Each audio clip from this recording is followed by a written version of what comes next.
big career and save your personal investment. Learn fundamental and technical courses from Pakistan share market updates.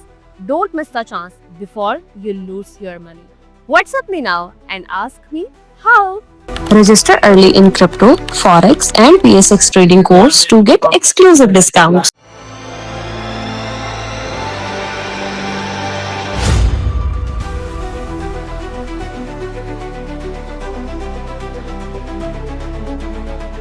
अस्सलाम वालेकुम, मैं हूं नादिया अनवर और आप देख रहे हैं पाकिस्तान शेयर मार्केट अपडेट्स। नाज़रीन, अक्सर हम जो है कोई भी प्रोडक्ट दुकान से ख़रीदते हैं, खाते हैं, पीते हैं, कभी हम नोटिस नहीं करते हैं, बड़ी हमारे सामने वो एक बड़ी मामूली सी चीज़ होती है कि वो जो प्रोडक्ट होती है, चाहे वो चिप्स हो, चाहे वो बिस्किट हो या वो कोई भी आइटम हो, वो किस पैकिंग में होती है और आखिर वो पैकिंग कहाँ से होती है, वो मटेरियल कहाँ से आता है। अगर हम बात करें तो इसकी भी पूरी एक जो है कंपनी होती है जो इन मटेरियल पैकिंग मटेरियल्स को जो है वो बना रही होती है और जो है क्या किस तरह से सारा काम हो रहा होता है, किस तरह से जो है वहाँ पर मटेरियल्स आ रहे होते हैं, जो रॉ मटेरियल्स होते हैं और किस तरीके से वो फिर पैकिंग जो है उसमें तब्दील होती है और उसमें क्या वर्किंग होती है और किस तरीके से जो है ब्रांड्स में वो डिस्ट्रीब्यूट होती है। ये सारी बात आज करेंगे कंपनी आउटलुक में। जी हाँ, आज हम बात करने वाले हैं इंटरनेशनल पैकेजिंग कंपनी के ऊपर। इस कंपनी के आउटलुक के ऊपर आज हम बात करने वाले हैं हमारे सीनियर रिसर्च एनालिस्ट जी हाँ नशत मलिक साहब के साथ।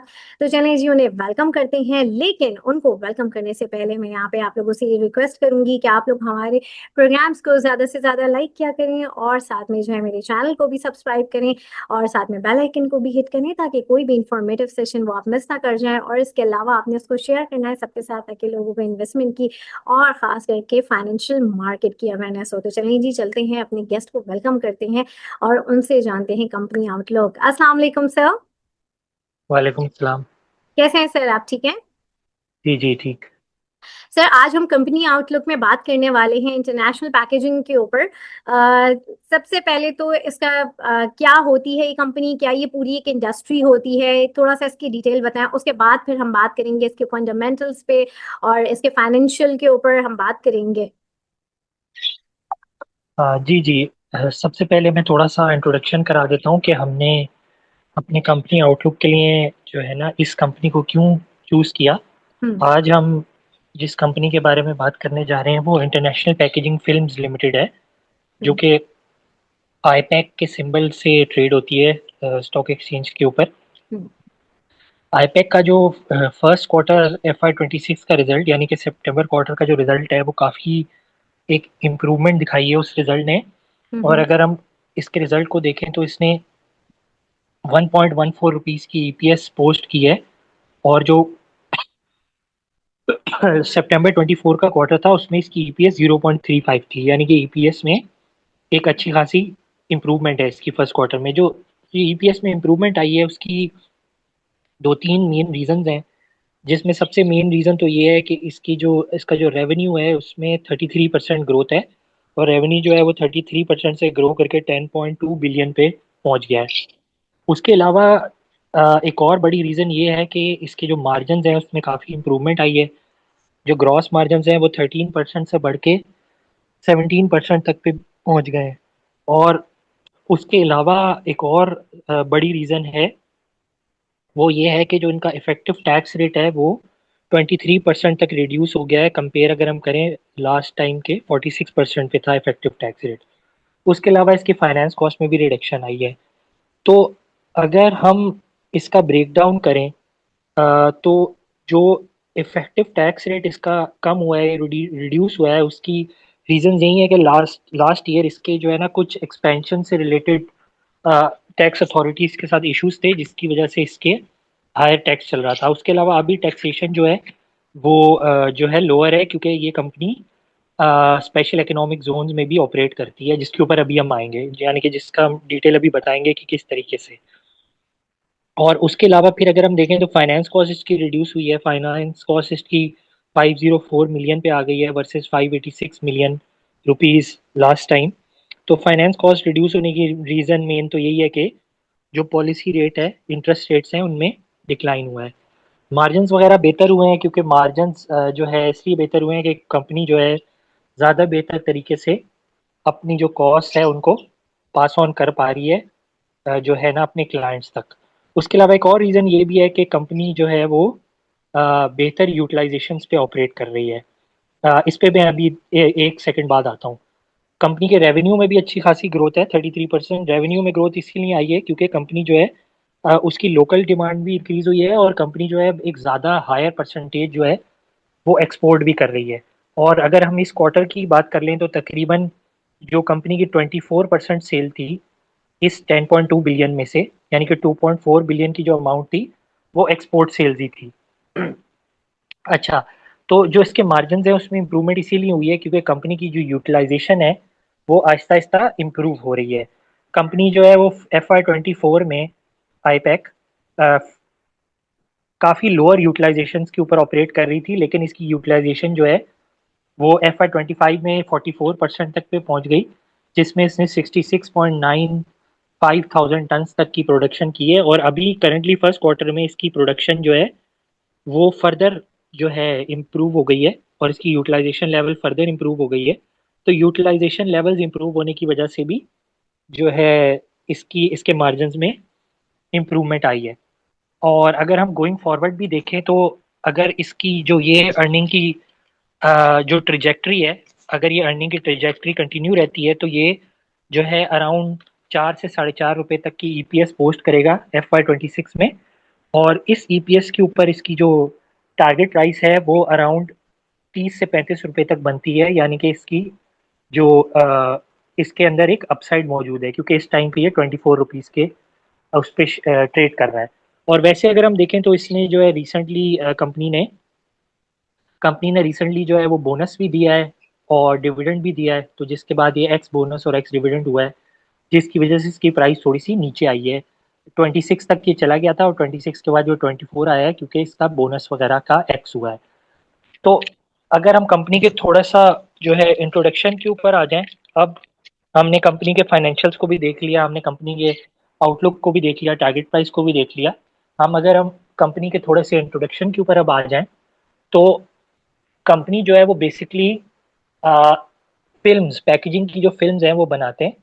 क्योंकि जैसे जैसे नादिया ने इंट्रोडक्शन में भी बताया कि जो पैकेजिंग के ऊपर जो फिल्म्स होती हैं उनको यूजुअली जो है हम इग्नोर कर देते हैं, लेकिन ये है कि जो हमारी कार्डबोर्ड की पैकेजिंग होती है या हमारी जो चिप्स वगैरह की, आइसक्रीम्स वगैरह की पैकेजिंग होती है उसके अंदर अगर हम नोटिस करें, या स्पेशली अगर हम अपनी नोटबुक्स और बुक्स की भी पैकेजिंग देखें तो उन पैकेजिंग के ऊपर भी यूजुअली एक जो है ना प्लास्टिक की फिल्म सी लगी हुई होती है, जिसको यूजुअली हमने देखा है कि जो नोटबुक्स वगैरह पे जो लगी हुई होती है उसको हम वो जब थोड़ी सी उतरती है तो उसको हम उतार देते हैं कि जो है ना ये लुक ख़राब कर रही है नोटबुक की।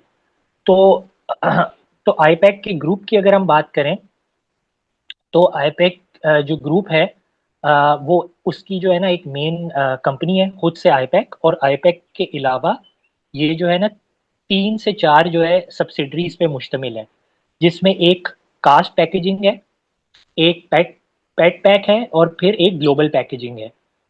जो कास्ट पैकेजिंग है और जो ग्लोबल पैकेजिंग है ये दोनों जो है 100% ओन करती है आईपैक।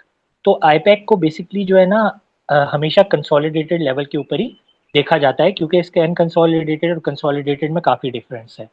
अच्छा, अगर हम कास्ट पैकेजिंग की बात करें जो कि इसकी 100% ओन कंपनी है, ये जो है सीपीपी फिल्म जो है ना, यानी कि कास्ट फिल्म जो है, कास्ट प्रोपिलीन फिल्म जो है वो करती है प्रोड्यूस।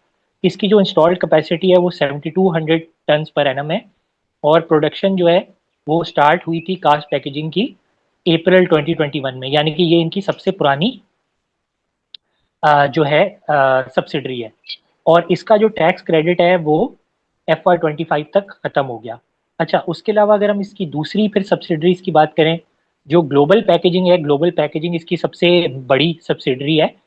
और ग्लोबल पैकेजिंग जो है वो BOPP जो फिल्म्स है, बायोक्सी जो है पॉलीप्रोपिलीन फिल्म्स वगैरह जो है प्रोड्यूस करती है और इसकी 60,000 टन की कैपेसिटी है और ये अप्रैल 2024 में इसने प्रोडक्शन स्टार्ट की थी। और ये जो इसकी सब्सिडरी है ग्लोबल पैकेजिंग, ये जो है वो स्पेशल इकोनॉमिक जोन में लोकेटेड है लाहौर में, जिसकी वजह से इसको जो है ना टैक्स एडवांटेज अवेलेबल है FY 33 तक, यानी कि 2033 तक इसको टैक्स एडवांटेज अवेलेबल है।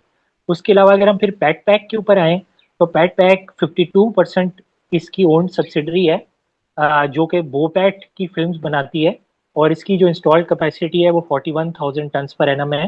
प्रोडक्शन जो है वो स्टार्ट हुई थी फरवरी 2024 में, और ये वाली सब्सिडरी भी इसकी लाहौर में ही स्पेशल इकोनॉमिक जोन में लोकेटेड है, और इसका भी जो टैक्स क्रेडिट है वो FY 33 तक जो है वो अवेलेबल है। तो इसका मतलब ये है कि जो कंपनी की टैक्सेशन है उसमें टैक्सेशन में कंपनी को काफ़ी बेनिफिट मिलेगा गोइंग फॉरवर्ड भी, क्योंकि इसकी जो सब्सिडरीज हैं, इसकी जो फैक्ट्रीज हैं, वो स्पेशल इकोनॉमिक जोन में लोकेटेड है। अच्छा, उसके अलावा अगर हम देखें तो कंपनी की एक चौथी सब्सिडरी भी है जो कि आईपैक कनेक्ट के नाम से है।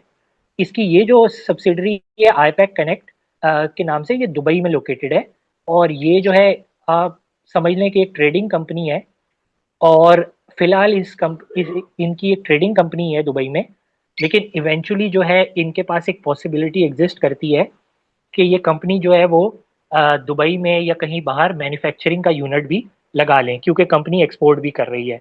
और इसी जो है वो दुबई की कंपनी या सब्सिडरी को यूज़ करते हुए जो कंपनी है वो अब एक्सपोर्ट भी कर रही है, और इनका टारगेट गोइंग फॉरवर्ड है कि जो है ना एक्सपोर्ट्स को इंक्रीज भी करें। तो बेसिकली ये एक इस कंपनी का इंट्रोडक्शन था, जिसमें ये है कि इसके रेवेन्यू में ग्रोथ है, जिसमें लोकल डिमांड भी बेहतर है, कंपनी बेहतर यूटिलाइजेशन पे ऑपरेट कर रही है, एक्सपोर्ट की पॉसिबिलिटीज़ भी हैं, जिसमें कंपनी जो है स्पेशली जो है मिडल ईस्ट साइड के ऊपर एक्सपोर्ट कर रही है। उसके अलावा बेहतर यूटिलाइजेशन लेवल होने की वजह से मार्जिन वगैरह में भी इम्प्रूवमेंट है, और जो है इंटरेस्ट रेट नीचे आने की वजह से फाइनेंस कॉस्ट में भी एडवांटेज है। और फाइनली ये है कि कंपनी को जो टैक्सेशन पड़ रही है वो भी कम पड़ रही है, क्योंकि इसकी प्रोडक्शन फैसिलिटीज़ जो हैं वो स्पेशल इकोनॉमिक जोन्स में लोकेटेड है। तो ये जो है ओवरऑल एक कंपनी का ओवरव्यू था।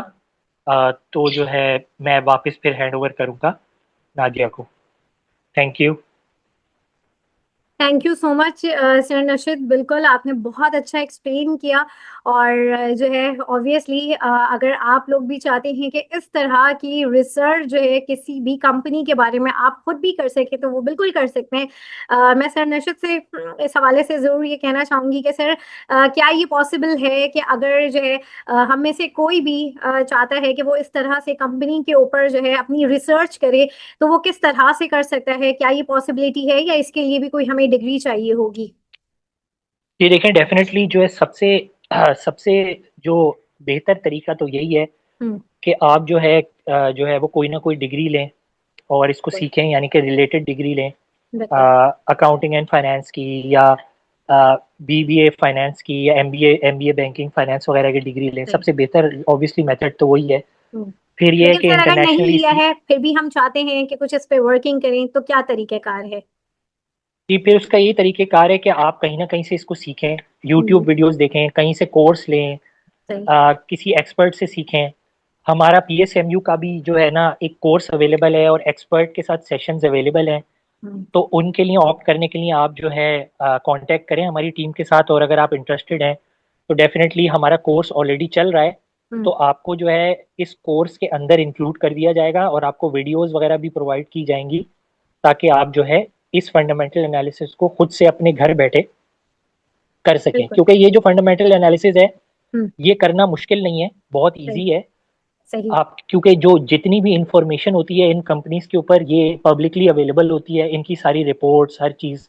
लेकिन सिर्फ और सिर्फ इशू ये है कि देखने का तरीका आना चाहिए। वो हम्म। देखने का तरीका जो है वो हम आपको सिखा सकते हैं PSMU के प्लेटफॉर्म से। तो सही। आप डेफिनेटली सीखे बगैर इस काम को ना करें, क्योंकि आपका अपना पैसा है, और उस पैसे को स्मार्टली इन्वेस्ट करने के लिए ज़रूरी है कि आप सीखें।